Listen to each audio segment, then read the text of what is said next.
ভালো থেকো সব সময়। হ্যাঁ, তুমিও ভালো থেকো। বিয়ে কবে করবে? জানি না আদৌ কপালে বিয়ে শাদী আছে কিনা। তোমার বউকে বলে দিও আমি যেই হাত ধরেছি হাত যেন না ধরে। তোমার জামাইকেও বলে দিও আমি যে গালে কিস করছি ওই গালে যেন আর কিস না করে। আমরা যে জায়গায় দুজন মিলে ঘুরছি তুমি তোমার বউকে নিয়ে ভুলেও সেই জায়গায় আর যাবা না। বউয়ের মন রাখতে মাঝে মাঝে যেতেও হতে পারে। তুই নেই মাত্র কইলে তুই আর বিয়ে করবি না। এটা তো তোমার কথায় কথায় বললাম। তো স্বভাব আমি ভালো করে জানি, আমি তো তোর কথা শুনে না লেগে কইতেছিলাম। ছেড়েই তো চলে যাচ্ছ, তাহলে আবার এগুলো কেন বলতেছো? ঠিকই তো বলছো, আমি কেন এগুলো বলতেছি এখন? আমাকে ছেড়ে খুব ভালো থাকবে তাই না? ভালো তো থাকতাম, কিন্তু এই 2-3 বছরে তো হাজার হাজার টাকা খরচ হয়ে গেছে আমার। ঘুরতে গেলে গাড়ি ভাড়া তো আসি, ফুচকা খাওয়ানো, চটপটি খাওয়ানো, আইসক্রিম খাওয়ানো, এইগুলোর পিছনে 70 টাকা গেছে আমার। কষ্ট পেও না, যখন জামাই হবে টাকা পয়সা হলে তোমাকে সব শোধ করে দিব। তোমার কিন্তু মাঝে মধ্যে এমবিও বইটা দিতাম আমি। হ্যাঁ ঠিকই বলছো, আমি তোমার কাছ থেকে নিতে চাইছিলাম না, তুমি আমাকে জোর করেই দিছিলা। তখন তো বুঝিনি এগুলো সব লস হয়ে যাবে। আচ্ছা জামাই হলে ওটাও শোধ করে দিব, টেনশন করো না। ঠিক আছে, ওইগুলো শোধ করে দিলে আমার আর মনে কোনো কষ্ট নাই। শুধু নিজে যা যা করছো তাই ভাবলা, আমি যে কি করছি সেইগুলো মনে নাই।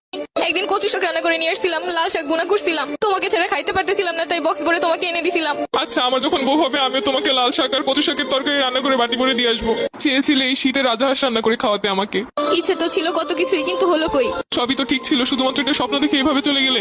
আর আমার এই শীতে রাজহাঁস খাওয়া হলো না। শুধু কি স্বপ্নই? তুমি যে একটা মেয়ের দিকে তাকাইছিলে 2 মিনিটের জন্য, সম্পর্কে শুরুতেই বলছিলাম কোনো মেয়ের দিকে ভুলেও তাকাবা না। তুমি শুধু তাকানোটাই দেখলে, কিসের জন্য তাকাইছি সেটা তো একবারও জানতে চাইলে না। ওই মেয়েটার অন্য গাড়িতে পেঁচে যাচ্ছিল, আমি মেয়েটাকে বাঁচানোর জন্য ওকে ইশারা করে বুঝাচ্ছিলাম। আমি বেঁচে থাকতে অন্য কেউ মরে যাচ্ছে বলে তোমার এত কষ্ট হচ্ছিল? আমি তো বলেছি আমার ভুল হয়েছে। কিছু কিছু ভুলের কখনো ক্ষমা হয় না, এটা তো জানো। আর তুমি তো জানো আমি সবকিছু সহ্য করতে রাজি, কিন্তু মেয়েদের ব্যাপার নিয়ে একদমই সহ্য করতে পারি না। তাই তো আর আটকাতেও পারছি না। দোয়া করি সুখে থাকো সবসময়।